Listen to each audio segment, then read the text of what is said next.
has been your experience like in interacting with the TV audience? Just real quickly, Late Night has now been on TV for a year and about a month. And before that, for about 5 months, we were doing a video blog.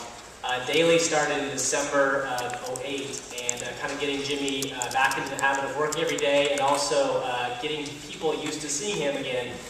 So what we did at that point was kind of interact directly with people. We had a daily video blog, and we said comments, video questions, things like that. That's how you saw Steve up there. We did a weekly segment called Ask Jimmy, where people sent in questions. And then the show launched, and we tried to continue as much of that stuff as we could.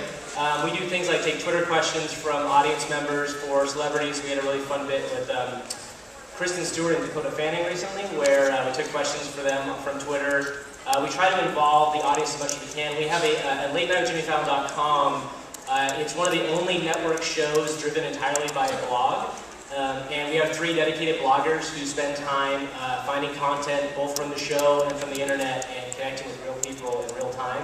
And we'll talk a little bit more about this, but one of our new kind of ventures is trying to find ways to interact more with people in real time. One of the most important things we did, I think, as a show was we got Jimmy on Twitter very early in Twitter's kind of growth cycle. So Jimmy has kind of been seen as a forefront of one of the Twitter kind of, I guess, pioneers in the celebrity world. And Jimmy loves it. He's a big fan of connecting with everybody out there, and is the right personality type for that, and I think that's worked out really well for us. Cool. And Rick, tell us about your experiences with CBS Backstage Live, a bit about how that works.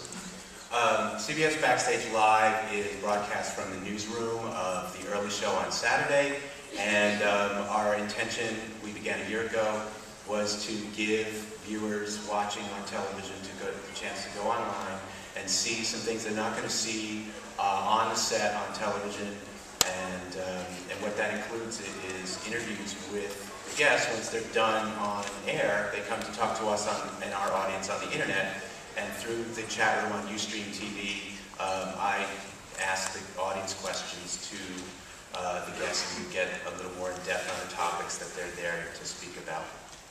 Cool. So next thing we're going to talk about is what's going on for the future for both their shows. So if anybody has any questions, you want to come down to the stairs, or if you have any statements about how you guys are using interacting TV in the audience, come right down there and get ready, and then we're going to open it up to a lot of questions. So let's see, Gavin, yeah, what do you see as the future here? So to me, obviously everybody's involved in what the real-time web is now, and I think that's kind of what I see as the future. The tricky thing for us is we tape our show at 5:30 to 6:30 every day.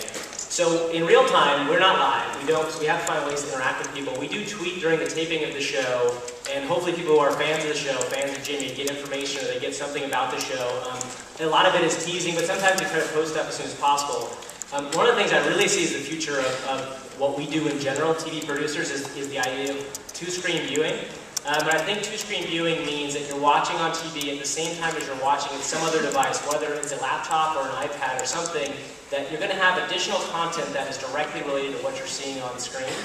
I think the iPad is a big sea change in this world, because it's going to get a lot more people with computers on their laps watching TV, and I think that's a big deal.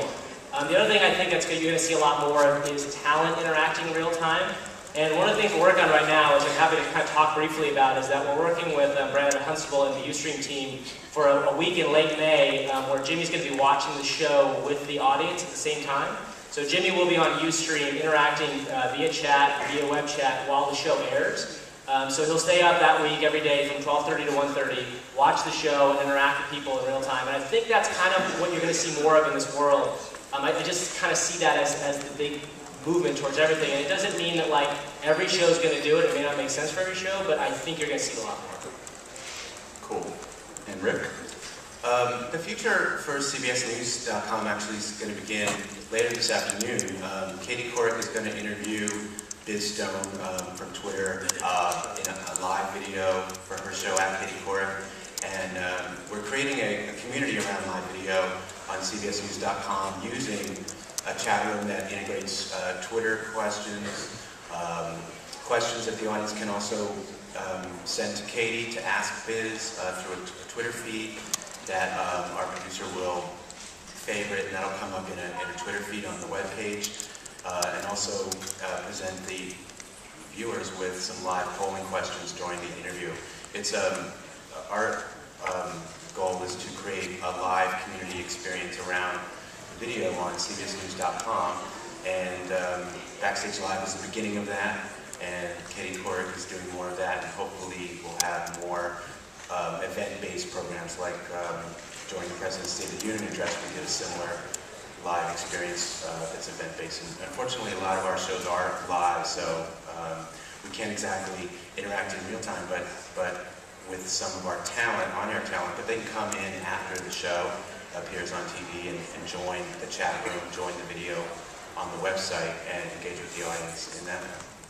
One more thing I want to say too quickly was I think that one thing that's interesting about this idea of two-screen viewing is I've seen it tried to be done. I used to work at G4, and I love G4. It was a great place to work, but they used to try to do a lot of stuff on screen during the show itself. And I don't think that's the future of this stuff. I think what you're going to see is an entirely different experience produced in conjunction with what's happening on the screen. So while it may not involve the talent time, but it might be created with the talent's knowledge and interest available. So I think that's something you're going to see a lot more in the future as well too. And that kind of goes to I think especially for news, you'll see a lot of that. Okay, so we're going to interact with the audience, and we have someone right up here. Why don't you introduce yourself? And Yes, hello. if you can turn on this first mic. Testing? Okay. Hi, I'm Rick Johnson. I'm the president of Free.tv, and we came up with interactive television about 10 years ago, trying to interact with it. We found a couple interesting things. First of all, I agree with you about the iPad. That's why I got the iPad. I can now watch television and interact with it. But my first question for you is, doesn't that create an even greater digital divide? I found out that when we looked at interactive television, we were looking at the Wheel of Fortune that you can actually play online. People just want to be entertained. They don't want to actually interact or have Twitter on TV. We want to see if that's changing. That's my first question. And the second question I have for you is, I'm going to completely split my mind, so if you can first answer the first one. It's always good, because we always forget the second question. Gavin? I mean, I really think it's changing. I don't know what you guys' experience is, but I mean, my wife hates it, but I watch TV with the laptop most of the time now, because I want to interact with people. I find that I use Twitter all the time when I'm watching live television, because I want to hear what other people say about things in real time. And I think that's just a sea change of social media in general. I think social media has made people want to be in like the second screen environment. They don't want to turn off what's here, but they want to have instant opinions on it. I mean, one of the things, I actually just wrote something about this, but the idea of the living room experience, which is the social experience of talking to somebody else, that's been there forever. That's a social television experience. People have always had that experience, but now that living room experience is you're able to do that with millions of people at a time, and that has entirely changed how people interact with television. Yep. Do we have another question? Come on up. This is the real interactive 140 conference right here. Members of the audience coming up and asking a question. We're going to share a seat. Yeah, okay, great. Tell us who you are. Hey everybody, I'm Kate with Kate.tv, catching all the excitement here. This is my new friend I just met in real life here. We're in Barbara, Wild River Review, Princeton, New Jersey. Okay. So for participation, I have no idea what kind of questions I ask, I never do.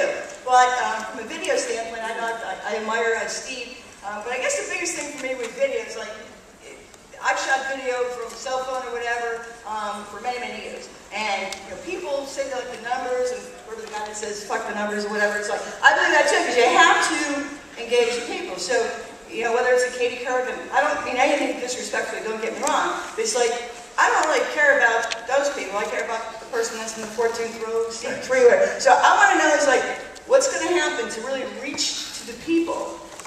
What's going to be different? Because if that's what I want to know. Well, one thing that's changing now on our site is the viewers who enter our chat room and engage while they're watching video on cbsnews.com or on our channel on Ustream. I'm going to hold you to this here on video. They're talking to each other. They're not necessarily talking to Katie or let's say Fizz. They're talking to each other.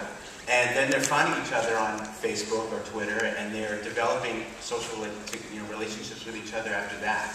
So if we can help them do that, and if we can answer some of their questions, sometimes they're asking general questions that they would ask their television set, and I, as a producer, can actually respond to them and give them an informative answer. So that's if you enjoy that. And I spent some time on that CBS Backstage Live chat room too, and what happens is people are asking questions about what's going on, and I might give an answer, so it's not actually really just asking